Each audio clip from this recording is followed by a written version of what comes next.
अरे लक्ष्मी बहन, आपकी माँ आजकल दिखाई नहीं दे रही, वो ठीक तो है ना? पड़ोस में रहने वाली महिला ने पूछा। हाँ बहन, माँ बिल्कुल ठीक है, अभी छोटे भाई के पास है, वो आकर उसको अपने साथ ले गया है। लक्ष्मी जी ने कहा। जो घर के बाहर गमलों पौधों में पानी दे रही थी। पानी देने के बाद वो अंदर आकर आंखें बंद करके वही सोफे पर लेट गई। तभी उनकी बहू दिव्या आई और बोली, क्या हुआ मम्मी जी, आपकी तबीयत ठीक तो है ना? अभी तो आप बाहर गमलों में पानी दे रही थी, फिर अचानक ऐसा क्या हुआ जो आप चुपचाप आकर लेट गई है? कुछ नहीं बहू, बस वो मन्नू ने माँ के लिए पूछा तो दिल भर आया। लक्ष्मी गहरी सांस लेकर बोली, आपने उनसे सब कुछ कह दिया क्या? दिव्या घबराकर सास को देखकर पूछने लगी। अरे नहीं बहू, कौन सी अच्छी बात हो गई जो सबको बताती रहूंगी? लक्ष्मी जी के बुझे चेहरे से उदासी का स्वर सुनकर बहू दिव्या उनका हाथ थाम कर बोली, आप इतना क्यों सोच रही है मम्मी जी? आपने अपनी तरफ से कोई कोर कसर बाकी नहीं की उनकी सेवा करने में। ना ही दिलीप ने कभी आपको उनकी सेवा करने से मना किया, ना ही मैंने। हम सबने नानी जी के लिए जितना हो सकता था कर दिया, अब वो मामा जी की जिम्मेदारी है। मम्मी जी आप सोच सोच कर अपनी तबीयत बिगाड़ लेंगी। बहू के इतने प्यार से कहने पर लक्ष्मी जी बस इतना ही बोली, काश मेरी माँ की किस्मत में भी मेरे जैसा बेटा बहू लिखा होता। दिव्या अपनी सास को समझाकर अपना काम करने चली गई। लक्ष्मी जी फिर से अपनी माँ के बारे में सोचने लगी। उनकी माँ बहुत मिलनसार स्वभाव की घरेलू महिला थी। संयुक्त परिवार की जिम्मेदारी निभाते हुए पति के लिए एक पैर पर खड़ी रहने वाली ममतामयी माँ को लक्ष्मी जी से कुछ खास ही लगाव था। पिता के देहांत के बाद वो कभी कभी अपनी माँ को अपने पास ले आती थी। बेटा बहू भी नानी की सेवा तनमन से करते थे। लक्ष्मी जी के दो छोटे भाई थे। दोनों की शादी हो गई थी, पर दोनों अलग अलग शहरों में अपने ही दुनिया में मस्त रहते थे। जिस शहर में लक्ष्मी जी रहती थी उसी शहर में उनकी माँ भी बड़े बेटे के साथ रहती थी। बेटा बहू माँ का ध्यान ठीक से नहीं रखते थे। हमेशा कम आमदनी का रोना धोना करते रहते। छोटा बेटा बहुत कम ही अपनी माँ को लेकर जाता था, वो भी कभी कभी इसलिए कि उनके पड़ोसी ये कहते कि माँ को कभी कभी यहाँ भी लाया कीजिए।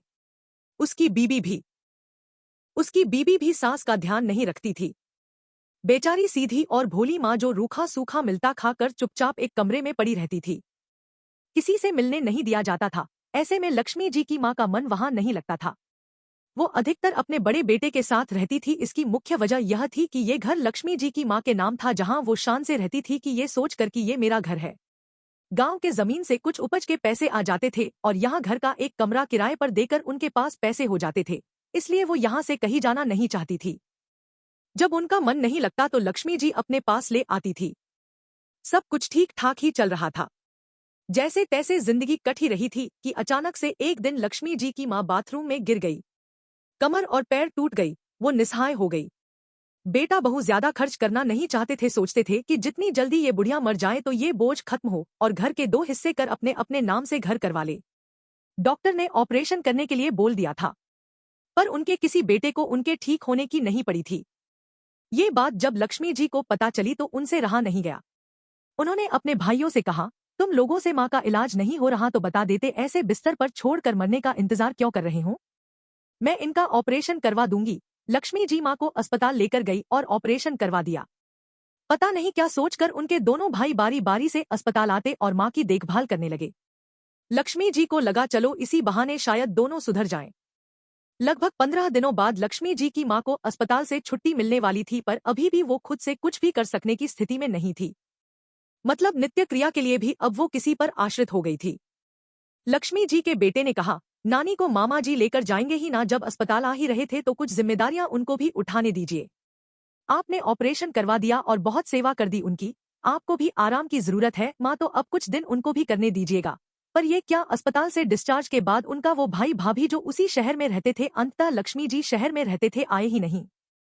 अंततः लक्ष्मी जी बेटे बहू से बात कर अपने साथ ले आई। अब तो एक बच्चे की तरह लक्ष्मी जी माँ की सेवा करने लगी। बेटा बहू भी मदद करते थे, पर बेटी की जिम्मेदारी वो बखूबी निभा रही थी। 55 साल की लक्ष्मी जी 82 साल की माँ की सेवा करने लगी। भाइयों ने पलटकर पूछना भी मुनासिब नहीं समझा। लक्ष्मी जी की माँ को रहते हुए अब महीना होने को हो गया। अब वो भी लक्ष्मी जी से कहने लगी, बेटी कब तक तुझ पर बोझ बनकर रहूंगी? तेरे घर में भी छोटे पोते पोती है, तेरी बहू उनके साथ तेरा ध्यान रखती थी। अब एक मैं भी यही पड़ी हूँ। तू ऐसा कर, मुझे अपने घर छोड़ दे। मेरा घर है, मरना होगा तो वहीं मरूंगी। तेरे पास मुझे कुछ हो गया तो जिंदगी भर तू ताने सुनेगी। तेरे भाई तेरे पैर के नाखून के बराबर भी नहीं व्यवहार में है। बेकार मेरा बोझ लिए बैठी है। वहां पहुंचा दे मुझे। सामने रहूंगी तो किसी तरह भी सेवा तो करेंगे ही। पर लक्ष्मी जी के बेटे ने आगे बढ़कर मना कर दिया और बोले, मम्मी आप खुद से नानी को वहां पहुंचाने नहीं जाइएगा। पता नहीं मामा मामी उनका ध्यान रखें या नहीं। अभी तो यहाँ आराम से हम सब उनका ध्यान रख रहे हैं। अच्छे से खा पी रही है। पता नहीं वो लोग क्या करें। तभी दिव्या ने कहा, हाँ मम्मी जी नानी जी कह रही थी इतना अच्छा खाना वहाँ कहाँ तुम्हारी मामी बनाकर खिलाती है, मुझे तो बस उबला हुआ खाना दे देती है, कितने दिन तो एक बार ही खाना देती है। यह सुनकर बहुत दुख हुआ था, इसलिए उनकी पसंद का बनाकर खिला देती हूँ। वैसे भी वो खाती ही कितना है, डरती रहती है, बिस्तर पर ही पेशाब खाना सब कुछ होता है जो उनको भी ठीक नहीं लगता। इस तरह कुछ दिन और बीत गए। एक दिन बड़े भाई की पत्नी ने लक्ष्मी जी को फोन किया और बोली, दीदी माँ को हम घर लाने का सोच रहे हैं, आज हम आकर उनको ले आएंगे। लक्ष्मी जी कुछ ना बोली।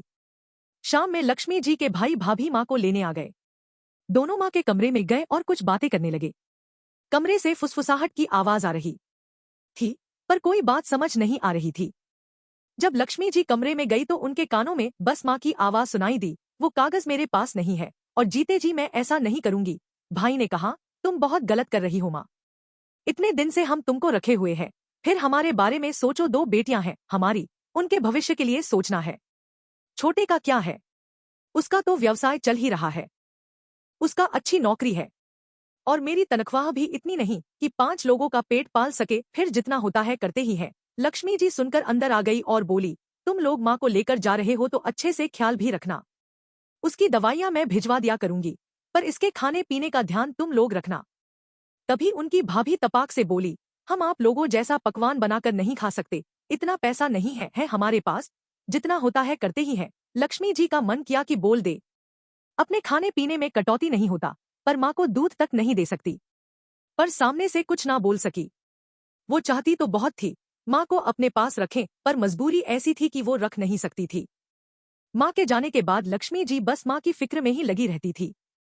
जब बेटा खद आकर ले गया और माँ भी जाना ही चाह रही थी, तो लक्ष्मी जी चाहते हुए भी माँ को रख नहीं पा रही थी। वो अब हर वक्त माँ के हालात के बारे में सोचती रहती थी।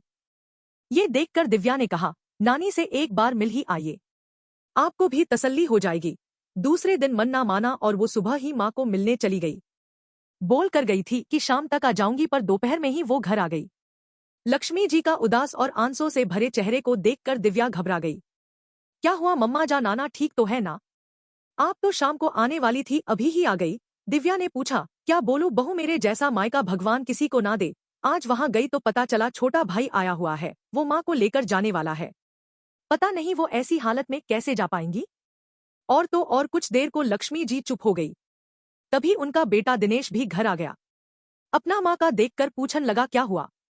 नानी से मिलने गई थी ना, वो ठीक तो है? क्या बताऊं बेटा, माँ को भी पता नहीं कितना कष्ट लिखा है। दोनों मामा उस घर के लिए नानी को अपने अपने पास लेकर गए हैं। उनको कोई मतलब नहीं है माँ से, बस किसी तरह उसके हस्ताक्षर करवाकर घर और जमीन सब अपने नाम करवाने की होड़ में लगे हैं। नानी शायद जानती होगी कि उसके बेटे उसके घर के लिए किसी भी हद तक जा सकते हैं, इसलिए घर के पेपर अपने पास नहीं रखी थी। दोनों भाई घर के पेपर मांग रहे थे तो माँ बोल दी कि वो लक्ष्मी के पास रखे हैं। दोनों भाई मुझे सुनाने लगे, दीदी इसलिए माँ की सेवा कर रही थी कि वो घर उनको मिल जाए। मैं ऐसा सपने में भी सोच नहीं सकती थी, जो इल्जाम मेरे भाई मुझ पर लगा दिए। दोनों कहने लगे, दीदी को क्या कमी है, फिर भी जमीन के कागजात अपने पास रखी हुई है, लालच होगा तभी ना। मैंने बहुत समझाया, ऐसा कुछ भी नहीं है, माँ ने ही रखने के लिए दिया था, पर आज माँ भी मौन थी। मैं तो बस माँ से मिलने गई थी, पर आज जो कुछ भी वहां पर हुआ उसके बाद तो सब रिश्ते ही खत्म हो गए। दोनों भाई आपस में झगड़ने लगे कि कागजात मैं रखूंगा मैं रखूंगा, पर मैंने कह दिया बड़े को दे दंगी, फिर जो करना हो वो करो। ये तुम दोनों के आपस का मामला है, जो ठीक लगे करना। माँ बस मौन थी, पता नहीं बेटों के मोहपाश में जकड़कर चुप रही, और फिर इसलिए कि बेटा उनको साथ लेकर जा रहा है। छोटा भाई नाराज हो गया कि मैंने बड़े भाई को कागजात देने को कह दिया। उसने मुझे कहा, आज से मेरा आपके साथ कोई रिश्ता नहीं रहेगा। वैसे भी आपको हमारी तकलीफ करे बस। अब तो दोनों भाइयों ने मुझे भला बुरा सुनाकर कहने लगे, आपको तो हमारी हालत नहीं दिखती, खुद तो मजे से रह रही है डॉट। अब मैं खुद तुम लोगों के साथ रहती हूँ, तो मैं उनकी क्या मदद करूंगी? वैसे भी महीने का खर्च तो उनको खुद उठाना होगा। आज तो दोनों ने बड़ी बहन का भी मान नहीं रखा। मैं आने लगी तो किसी ने रोका भी नहीं। आज मुझे अपने मायके में बहुत अजनबीपन का एहसास हो रहा था। शाम को बड़ा भाई आकर कागजात ले जाएगा। वैसे भी आज जो लांछन उन लोगों ने लगाए हैं, उसके बाद मेरा भी दिल उन दोनों से भर गया है। बस इस बात के लिए शुक्रगुजार हूँ कि माँ के लिए अपनी तरफ से फर्ज में किसी तरह की कोई कमी नहीं की। शाम को भाई आकर कागजात ले गया। लक्ष्मी जी के लिए दोनों भाइयों के दिल में बेवजह की नफरत ने रिश्तों को खोखला कर दिया था। वो सोचने लगी, पता नहीं किसके पास कागजात रहेंगे और कौन माँ को रखेगा। एक माँ सबको भारी लग रही और उसका घर और जमीन लेने के लिए बेचैन हो रहे हैं। आज अगर वो दे देगी तो उसको ही अपने घर से निकाल देंगे, इसलिए तो वो नहीं दे रही है। अब माँ को पता नहीं कब देख पाऊंगी। दोनों भाइयों ने लक्ष्मी जी से बात करनी बंद कर दी, इसलिए वो माँ से बात भी नहीं कर पाती थी। माँ की खबर मिले तो मिले कैसे। अचानक से लक्ष्मी जी जोर जोर से चिल्लाने लगी, माँ तुम ठीक तो हो ना। दिव्या दौड़ती हुई आई और लक्ष्मी जी को झकझोरती हुई बोली, क्या हुआ मम्मी जी, कोई बुरा सपना देख रही थी क्या? लक्ष्मी जी घबराकर आंखें खोलते हुए बोली। वो माँ के बारे में सोचते सोचते आंख लग गई थी। सपने में देख रही थी कि वो मुझे बुला रही है। नानी जी ठीक होगी, रुकिए मैं मामा जी को फोन करके पूछ लेती हूँ। आपसे बात नहीं करेंगे ना, मुझसे तो कर ही लेंगे। कहते हुए दिव्या ने मामा को फोन कर दिया। नानी से स्पीकर पर बात की और वो बोली, ठीक हूँ बेटा, बस प्रार्थना कर रही हूँ भगवान तुम्हारे नाना के पास मुझे भी भेज दें। लक्ष्मी कैसी है उसको कहना। माँ उस पर बोझ नहीं बनना चाहती थी और उसके पास मरना नहीं चाहती थी, इसलिए उस दिन चुप रही। अपने बेटों और बेटी का व्यवहार जानती हूँ। अगर उसके पास कागजात रहते तो उसको सुना सुना कर परेशान कर देते और मुझे कुछ हो जाता तो कहते बहुत आगे बढ़कर ले गई थी। सेवा भी नहीं कर सकी, जबकि मैं जानती हूँ उससे बेहतर सेवा मेरी कोई नहीं कर सकता है। तेरी सास के जैसा मायका भगवान किसी को ना दे। माँ और भाई के रहते ऐसे किसी का मायका खत्म ना हो। नानी की आवाज भारी हो गई और किसी ने उधर से फोन काट दिया। आज लक्ष्मी जी इतने दिनों बाद अपनी माँ की आवाज सुनकर खुश हो गई थी कि माँ तो ठीक है, अभी भी जिंदा है, पर कल क्या होगा और उनको कोई बताएगा भी कि नहीं, क्योंकि उसके भाई तो उससे रिश्ता तोड़ चुके थे।